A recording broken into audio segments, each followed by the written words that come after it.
Welcome to ಆದ್ವಾ academy. ಈ ವಿಡಿಯೋದಲ್ಲಿ ನಾವು ಡಿಸೆಂಬರ್ 3rd ವೀಕ್ ಹಾಗೂ 4th ವೀಕ್ನ ವೀಕ್ಲಿ ಕರೆಂಟ್ ಅಫೇರ್ಸ್ನ ನೋಡ್ಕೊಳ್ಳೋಣ. Let us start with polity. ಮೊದಲನೇ question: who appoints the members of United Nations internal justice council? ವಿಶ್ವಸಂಸ್ಥೆಯ ಆಂತರಿಕ ನ್ಯಾಯಮಂಡಳಿಯ ಸದಸ್ಯರನ್ನು ಯಾರು ನೇಮಿಸುತ್ತಾರೆ?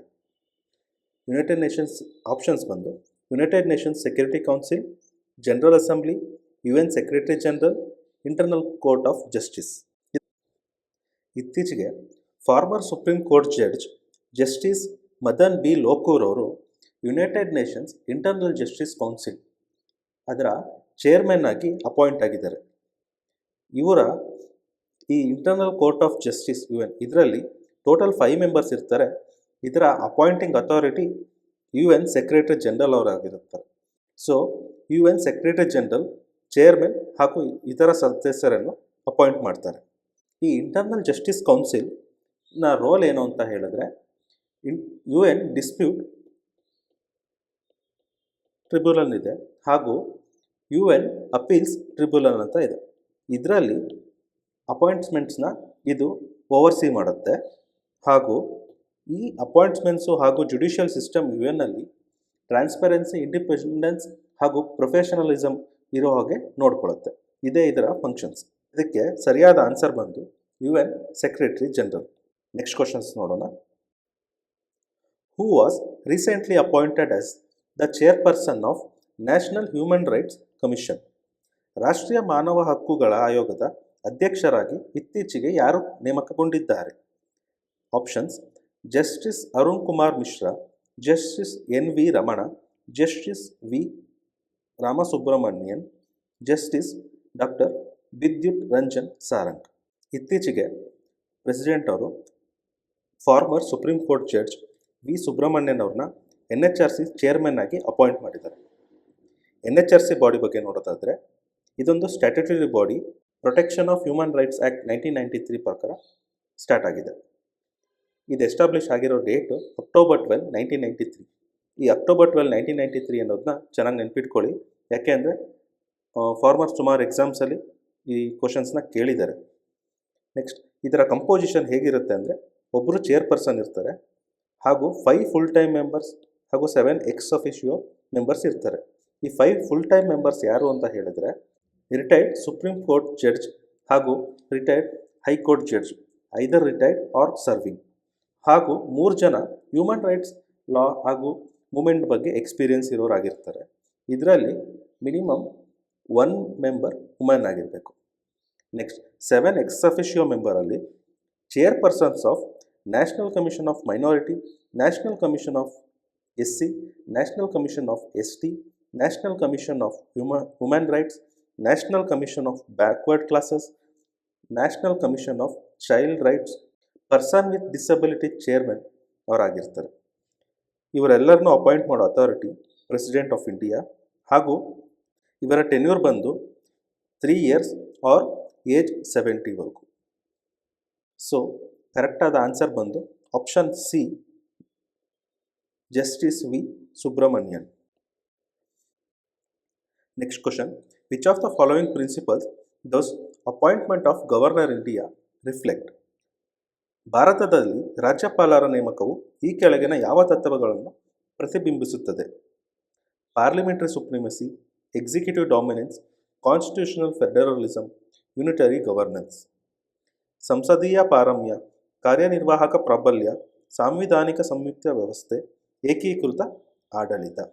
ಇತ್ತೀಚೆಗೆ ಪ್ರೆಸಿಡೆಂಟ್ ಆಫ್ ಇಂಡಿಯಾ ಅವರು 2 ನ್ಯೂ ಗವರ್ನರ್ಸ್ನ 2 ಸ್ಟೇಟ್ಸ್ಗೆ ಅಪಾಯಿಂಟ್ ಮಾಡಿದ್ದಾರೆ ಹಾಗೂ 3 ಗವರ್ನರ್ಸ್ನ ರೀಶಫಲ್ ಅಥವಾ ಟ್ರಾನ್ಸ್ಫರ್ ಮಾಡಿದ್ದಾರೆ.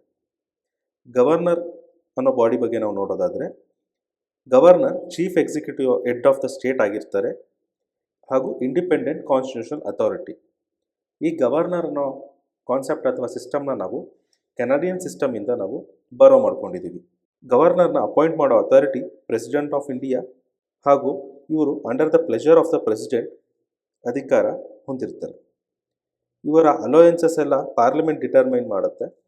ಇವರಿಗೆ ಓತ್ ಅಡ್ಮಿನಿಸ್ಟ್ರೇಟ್ ಯಾರು ಮಾಡ್ತಾರೆ ಅಂತ ಹೇಳಿದ್ರೆ ನೆನ್ಪಿಟ್ಕೊಳ್ಳಿ, chief justice of state high court, not president, chief justice of state high court ಅವರು ಓತ್ ಅಡ್ಮಿನಿಸ್ಟ್ರೇಟ್ ಮಾಡೋದು. ಹಾಗೂ ಗವರ್ನರ್ ಬಗ್ಗೆ ಇನ್ನಷ್ಟು ಡೀಟೇಲ್ಸ್ ಹಾಗೂ ಕೇಸ್ ಡೀಟೇಲ್ಸ್ನ ಐದರ್ ಈ ಸ್ಲೈಡ್ಸ್ನ ಇಟ್ಕೊಳ್ಳಿ ಅಥವಾ ನಮ್ಮ ಮ್ಯಾಗ್ಝೀನು ನಮ್ಮ ವೆಬ್ಸೈಟಲ್ಲಿ ಅವೈಲಬಲ್ ಇದೆ, ಅದರ ಲಿಂಕನ್ನು ಡಿಸ್ಕ್ರಿಪ್ಷನ್ ಹಾಕಿರ್ತೀವಿ, ಯು ಕ್ಯಾನ್ ಡೌನ್ಲೋಡ್. ನಮ್ಮ ಎಲ್ಲ ಕೀ ಆನ್ಸರ್ಸ್ಗೂ ಮ್ಯಾಗ್ಝೀನಲ್ಲಿ ಡೀಟೇಲ್ ಡಿಸ್ಕ್ರಿಪ್ಷನ್ ಹಾಗೂ ನೋಟ್ಸ್ ಇದೆ, ಯು ಕ್ಯಾನ್ ರೆಫರ್ ದಟ್, ನಿಮ್ಗೆ ತುಂಬ ಯೂಸ್ಫುಲ್ ಆಗುತ್ತೆ. ಇದಕ್ಕೆ ಸರಿಯಾದ ಆನ್ಸರ್ ಸಿ, ಕಾನ್ಸ್ಟಿಟ್ಯೂಷನ್ ಫೆಡರಲಿಸಮ್, ಸಾಂವಿಧಾನಿಕ ಸಂಯುಕ್ತ ವ್ಯವಸ್ಥೆ. Which of the following statements regarding the Viksit Panchayat Karmayogi initiative is correct? It aims to promote participatory decision making in grassroots governance. It is exclusively focused on urban local bodies. It aligns with government's broader vision of decentralized governance. Viksit Panchayat Karmayogi ಉಪಕ್ರಮಕ್ಕೆ ಸಂಬಂಧಿಸಿದಂತೆ ಈ ಕೆಳಗಿನ ಯಾವ ಹೇಳಿಕೆಗಳು ಸರಿಯಾಗಿದೆ? ಇದು ತಳಮಟ್ಟದ ಆಡಳಿತದಲ್ಲಿ ಪಾಲ್ಗೊಳ್ಳುವಿಕೆಯ ನಿರ್ಧಾರವನ್ನು ಉತ್ತೇಜಿಸುವ ಗುರಿಯನ್ನು ಹೊಂದಿದೆ. ಇದು ನಗರ ಸ್ಥಳೀಯ ಸಂಸ್ಥೆಗಳ ಮೇಲೆ ಮಾತ್ರ ಕೇಂದ್ರೀಕೃತವಾಗಿದೆ. ಇದು ವಿಕೇಂದ್ರೀಕೃತ ಆಡಳಿತದ ಸರ್ಕಾರದ ವಿಶಾಲ ದೃಷ್ಟಿಗೆ ಹೊಂದಿಕೆಯಾಗುತ್ತದೆ. ಆಪ್ಷನ್ಸ್ ಬಂದು option A 1 only, option B 1 and 3 only, option C 2 and 3 only, option D 1, 2 and 3. Viksit Panchayat Karmayogi ಇನಿಷಿಯೇಟಿವ್ನ ಯಾರು ಸ್ಟಾರ್ಟ್ ಮಾಡಿರೋದು ಅಂತ ಹೇಳಿದ್ರೆ ministry of personnel public grievances and pensions, ಈ ಮಿನಿಸ್ಟ್ರಿಯಿಂದ ಸ್ಟಾರ್ಟ್ ಆಗಿದೆ. ಯಾವಾಗ ಅಂತ ಹೇಳಿದರೆ ಗುಡ್ ಗವರ್ನೆನ್ಸ್ ಡೇ ಅಥವಾ ಗುಡ್ ಗವರ್ನೆನ್ಸ್ ವೀಕ್, ಈ ಟೈಮ್ ಪೀರಿಯಡಲ್ಲಿ ಸ್ಟಾರ್ಟ್ ಮಾಡಿದ್ದಾರೆ. ಇದು ಈ ಮುಂಚೆನೇ ಇದ್ದಂಥ part of Prashasan Gaon Ki or, ಅಂದರೆ ಅಧಿಕಾರ ಗ್ರಾಮದೆಡೆಗೆ, ಈ ಕಾನ್ಸೆಪ್ಟಲ್ಲಿ ಬಂದಿರೋ ಒಂದು ಇನಿಷಿಯೇಟಿವ್. ಇದರಲ್ಲಿ ಎಲೆಕ್ಟೆಡ್ ರೆಪ್ರೆಸೆಂಟೇಟಿವ್ ಹಾಗೂ ಬ್ಯೂರೋಕ್ರಸಿ ಅಂದರೆ ಅಫಿಷಿಯಲ್ಸ್ ಪಂಚಾಯತ್ಗೆ ಪ್ಲ್ಯಾನಿಂಗ್ ಹಾಗೂ ಅದರ ಪ್ರಾಬ್ಲಮ್ನೆಲ್ಲ ಸಾಲ್ವ್ ಮಾಡೋಕ್ಕೆ ಒಂದು ವೀಕ್ನ ಮೀಸಲಿಟ್ಟು ಅವರ ಕುಂದುಕೊರತೆಗಳನ್ನೆಲ್ಲ ಕೇಳ್ತಾರೆ. ಅದೇ ಪ್ರಶಾಸನಿಕ್ ಗಾಂವ್ ಕಿ ಓರ್. ಈ ಇನಿಷಿಯೇಟಿವ್ ಎಲ್ಲೆಲ್ಲಿ ಇಂಪ್ಲಿಮೆಂಟ್ ಆಗಿದೆ ಅಂತ ನೋಡೋದಾದರೆ ಗುಜರಾತ್, ಒಡಿಸ್ಸಾ, ಅಸ್ಸಾಂ ಹಾಗೂ ಆಂಧ್ರ ಪ್ರದೇಶ್. ಸೊ ಈಗ ನಾವು ಆನ್ಸರ್ ನೋಡೋದಾದರೆ it aims to promote participatory decision making in grass root governance ಸರಿಯಾಗಿದೆ. It exclusively focused on urban local bodies, ಇದು ತಪ್ಪು, ಯಾಕೆಂದರೆ panchayat rural local bodies. It aligns with government's broader vision of decentralized governance, broader vision ಅಲ್ವಾ, ಸರಿಯಾಗಿದೆ. So option 1 and 3 ಸರಿಯಾಗಿದೆ. Option number B 1 and 3 only. ಇದಿಷ್ಟು December 22 31 polity related current issues ಮೇಲೆ based ಆಗಿರುವಂಥ MCQ ಹಾಗೂ ಬೇರೆ ಬೇರೆ ಸಬ್ಜೆಕ್ಟ್ನ MCQ ನಾವು ವಿಡಿಯೋ ಅಪ್ಲೋಡ್ ಮಾಡ್ತೀವಿ. ನಮ್ಮ ಚಾನಲ್ನ ಫಾಲೋ ಮಾಡ್ತಾ ಇರಿ. ನಿಮಗೆ ಇಷ್ಟ ಆದರೆ ಫ್ರೆಂಡ್ಸ್ಗೆ ಶೇರ್ ಮಾಡಿ. Thanks for watching Adhva academy.